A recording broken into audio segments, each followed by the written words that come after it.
Hello, everyone, and welcome to episode 3 of my Facebook Live series, From Doing Yoga to Being Yoga. I'm Barrie Risman. I am the author of Evolving Your Yoga, 10 Principles for Enlightened Practice. And in this series of talks, I'm sharing how to bring your yoga off the mat and into your life in authentic and meaningful ways, and in ways that add more joy and purpose to your yoga practice and allow you to bring that joy and sense of purpose into your everyday life. So thank you so much for being here. Today, I am excited to talk to you about a subject I am passionate about, studentship in yoga. I'm going to be talking about why I believe approaching yoga as a student is essential if you wish to expand and deepen and integrate the benefits of practice into your life. And I'll be sharing 5 important ways to deepen your studentship so that you can get more and more out of your practice simply by the way that you show up for practice. And I have a special invitation for you that I'm excited to announce, and I'll be sharing that at the end.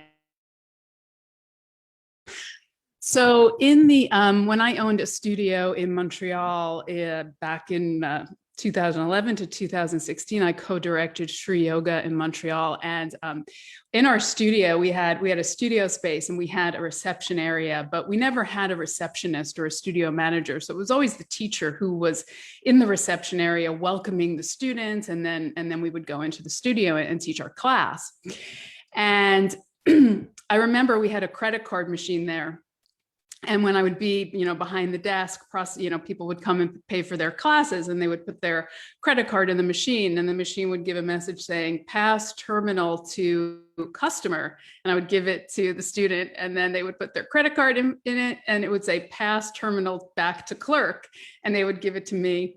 And I used to joke with my students saying, out here, you're the customer and I'm the clerk, but in the studio, I'm the teacher and you're the student. And it really got me thinking about the different roles and relationships we have as teachers of yoga, as students of yoga, as business owners, as clients of studios and teachers, and the implications this has not just on me as someone who was both a teacher and a small business owner, but the implications for the person who was on the receiving end of my classes, whether that person considered themselves a student, a client, a practitioner, or a customer, right? Those are very different roles with very different expectations. So how you show up for yoga practice matters. And here's why. Think about what makes yoga more than just a physical exercise, right? What makes postural practice more than just a workout? Or, what makes meditation more than just another productivity tool, but something that contributes to one's self-development, that's part of one's path of personal growth, and maybe even part of one's spiritual path. I think the defining quality is the intention that we do it with. It's the context that we do it in. It's how we show up. The seat and the perspective that we give to the practice, determines how we engage and interact with the subject. And it then therefore determines what we receive out of the subject. And this is why, out of our engagement with the subject, and this is why what we call ourselves in yoga matters. So what makes someone a student of yoga and not simply a consumer, a customer, a client, or someone who does yoga? This is a question that I have thought about and write about in my book. So I want to show you a little something here. So in my book, I have this little chart. Are you a yoga student or a yoga consumer? So what's the difference? A student is a person who studies something, who shows up to learn, who seeks out knowledge. A consumer is a person who buys goods and services, who shows up to receive, and who seeks out goods and services. A student enters into an engagement with a subject as an active participant and an attentive observer. A consumer enters into a transaction based on consumption. A student, or a good student, values learning, exchange of information, assumes responsibility for their learning, and is invested in an interactive relationship with the teacher. A consumer values satisfaction with the service provided. They value consistency in the offering and the overall experience. A student commits to an ongoing relationship and engagement with the subject. A consumer offers loyalty and continued patronage in exchange for perceived quality. There's a Chinese proverb that says, the student is the flower and the teacher is the gardener.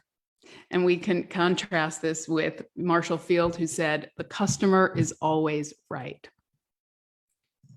So these are very different roles, very different ways that we can engage with the practice. And why we're showing up, what we hope to receive, how we interact with the subject of yoga, all those questions are at play here. So when we show up as a student, I think it's really about taking responsibility for our learning, our growth, taking what we're taught, and being responsible, taking on the role of putting it into practice. So a student is someone who's interested in learning, right? Who's interested in the process of acquiring knowledge.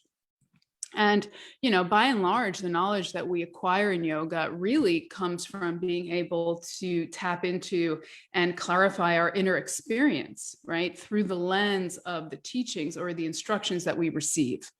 And I think it's really when we're able to do that, when we're able to process and clarify our own experience through the lens of the instruction we get and the teachers we have, this is when yoga becomes our own. This is when we empower ourselves, I think, really to experience the gifts of our practice and apply the lessons of our practice in our lives. And this is, I think, especially crucial for those of us who are teachers.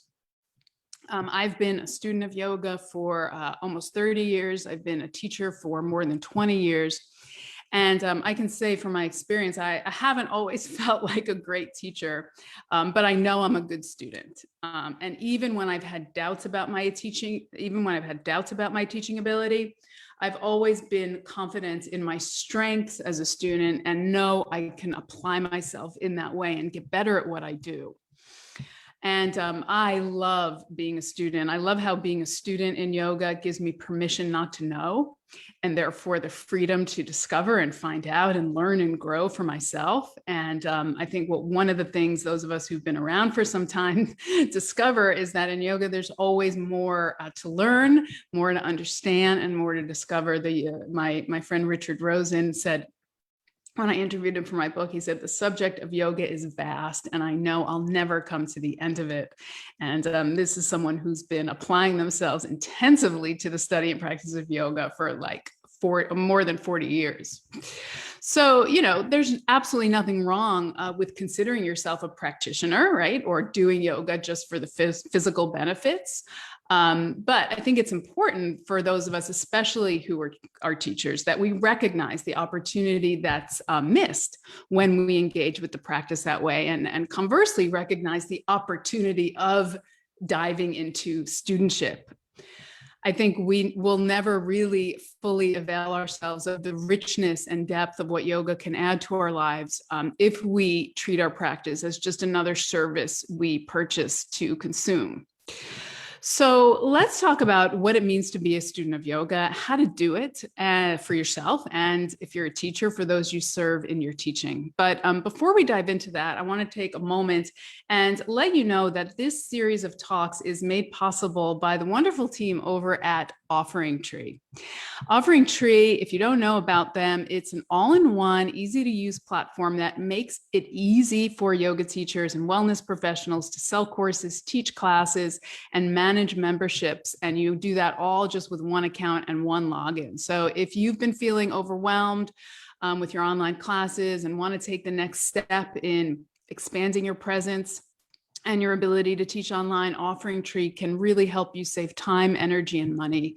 They have a super user-friendly platform. You can create a website in under 30 minutes, and they send out link payment. They send out Zoom links. They accept payments. So as you grow your business, Offering Tree also has a whole library of free resources and a supportive community that will support you along the way. And one thing I can say about them, as I've gotten to know the team there over the months, is that they really do take the time to get to know each of their customers personally. You're not just you're not just another client to them. They really care about supporting you in your business. So if you're looking how to build your online offerings, you will definitely want to check Offering Tree out. And I'm going to pop a link in the comments that will give you 50% off the first 3 months of a package with them, or 15% off an annual plan. Okay, so let's get back to our topic. What does it mean to be a student of yoga? How do you do it? What does learning in yoga look like, right? And how, as teachers, how do we encourage studentship in order for asana to become a more transformational, deeper practice for those we serve? So first, a couple of important contextual points. First, I think it's important to recognize that, at times learning in yoga is concrete, it's tangible. For example, being instructed on how to best align your shoulders and upper back to deepen your experience of cobra pose, right? How to position your legs for triangle pose. There are skills, very concrete skills that we learn as students of yoga. At other times, learning in yoga is much more subtle and nuanced. For example, learning how to discern what you need versus what you want when you practice. Learning how to sense when you are at the edge of your capacity or need to back off in a pose.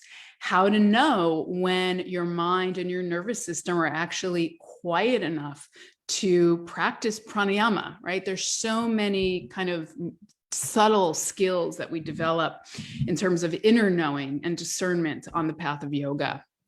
And actually, a lot of times, I think learning in the yogic sense is not so much about acquiring knowledge. It's often about letting go, letting go of our assumptions, our habits, right? Being willing to try new things out.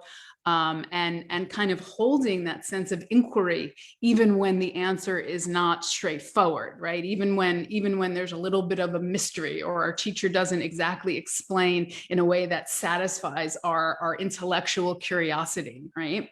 And I'm going to talk about curiosity a little bit later, because it's super important to learn how to sit with questions, I think, on the path of yoga. And also, because yoga is a holistic discipline, right? It addresses all parts of ourselves. It's not only about working with our bodies, it's about working with our intellect. It's about working with our spirit, if we relate to it in that way. So learning in yoga in the same way is not only intellectual, it's kinesthetic, it's contemplative, it involves all the different ways of learning. And in this way, I think when we recognize that, it really opens the door to yoga becoming a path that involves all parts of ourselves, our body, our mind, our emotion, our character. So we are not just learning the subject and the skill of yoga as students, but we're also learning how to approach the subject. We're learning how to learn the subject.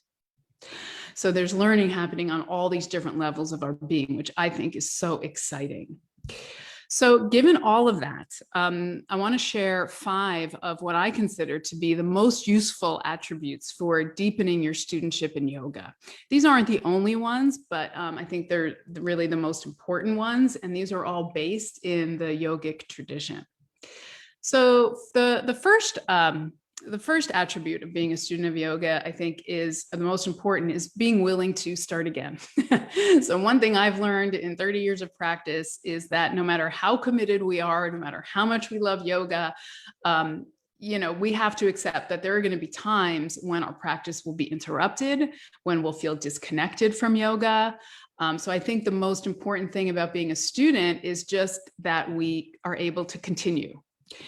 The question is not like if we're going to wander away from our practice, but rather how do we find our way back? How do we allow ourselves to continue? So being willing to begin again is essential to longevity in yoga practice. And I think this means a lot of things. It means continuing with postural practice, even when it has to drastically change or be put on hold temporarily, when we get injured, or our health changes, we don't simply give up and say, oh, I can't do yoga anymore. Instead, we take rest, we take care of ourselves, we get the care that we need, and we continue. We learn how to adapt our practice to respect our physical abilities and to support our recovery.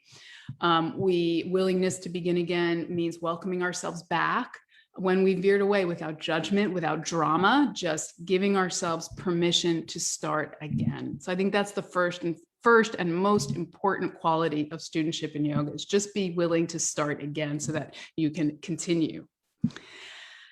Secondly, this is where I want to talk about curiosity, letting the questions be there. So one of my favorite quotes that I wanted to share with you is from Letters to a Young Poet, where Rilke writes, be patient toward all that is unsolved in your heart and try to love the questions themselves. Live the questions now, and perhaps you will find that gradually, without knowing it, you will live along some distant day into the answer.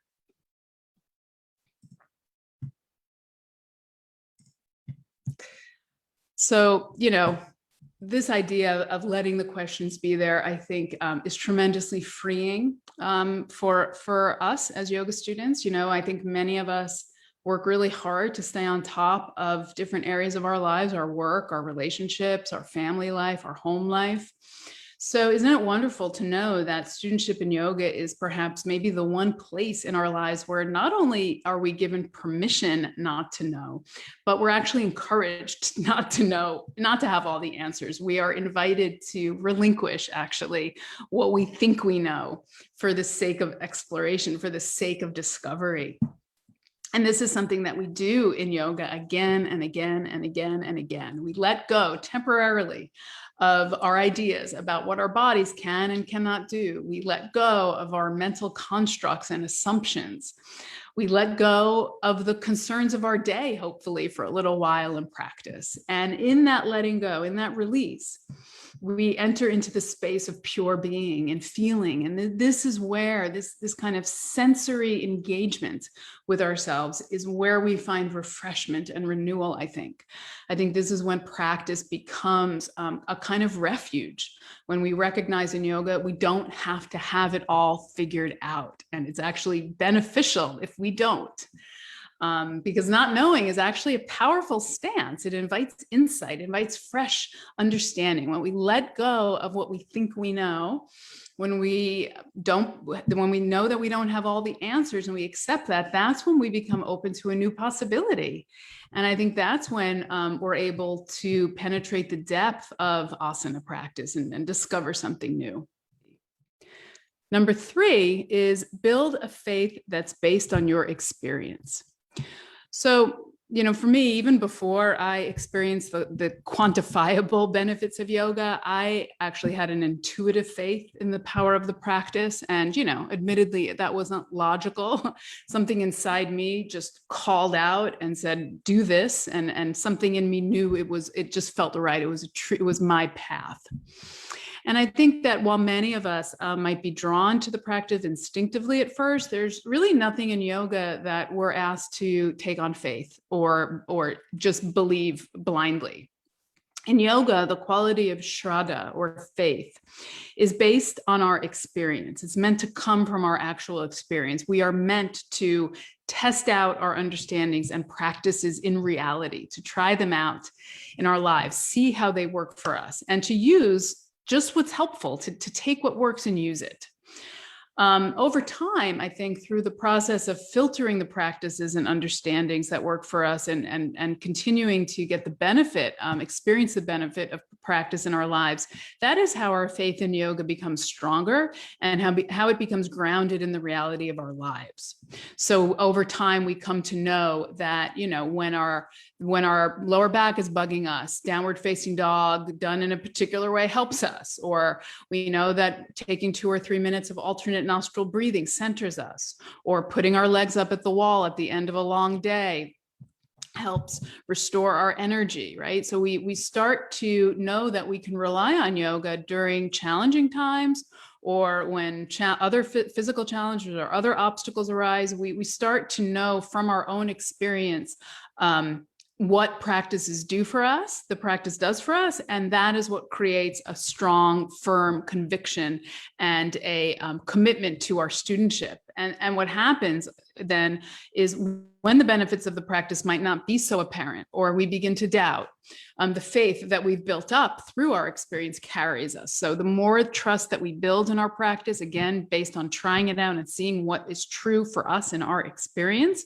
the more our yoga can serve as a companion and a support for us in our lives. Okay, number 4, sharpen your discrimination. Viveka, or spiritual discrimination, the quality of discernment, of being able to perceive differences and distinguish. In the Vedantic tradition, it's considered to be really one of the fundamental qualities of a spiritual aspirant. And the symbol for Viveka in the yoga tradition is the swan, because it's said that the swan has a legendary ability to separate milk from water. And in the same way, as yogis, we too can hone our ability to choose and select the practices and the teachings that are most useful to us from the huge range of offerings that are available to us as contemporary students of yoga. So honing the skill of discrimination means, I think, learning how to discern what will serve us and what's useful for us at any particular moment.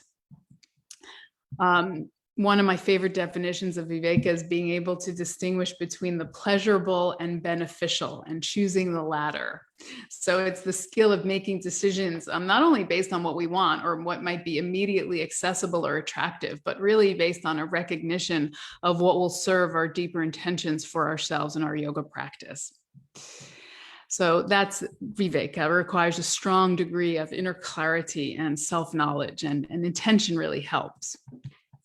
And then lastly, the 5th component of being a student of yoga that I want to talk about is to embrace a spirit of self-inquiry.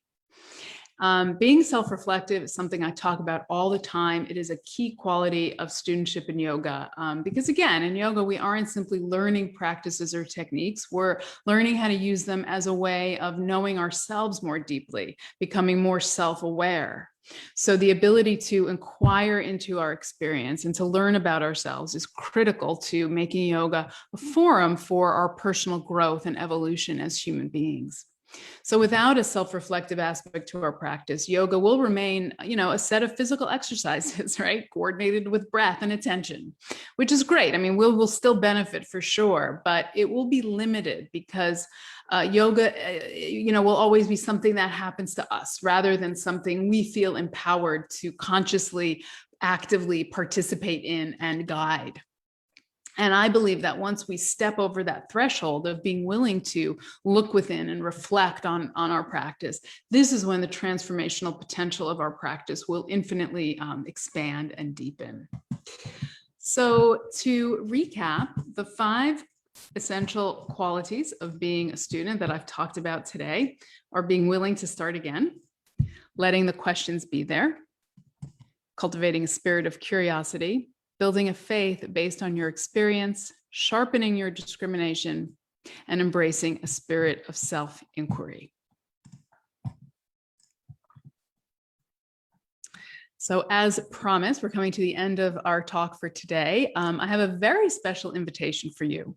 Next week, my dear friend and fellow yoga teacher, Sophie Gregoire-Trudeau, will be joining me for 3 online sessions. These are continuing sessions with Yoga Alliance, and these sessions are going to be conversations about deepening your path of practice.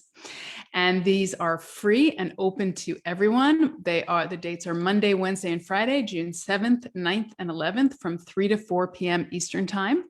And I will put the link to sign up for part 1 on Monday below in the comments. And I hope you can join us. They're going to be fun. Sophie's a great person and a devoted yoga practitioner for many years. And I can't wait to talk to her about deepening our path of practice. So I look forward to seeing you then, and thanks for joining me, and see you next time. Bye for now.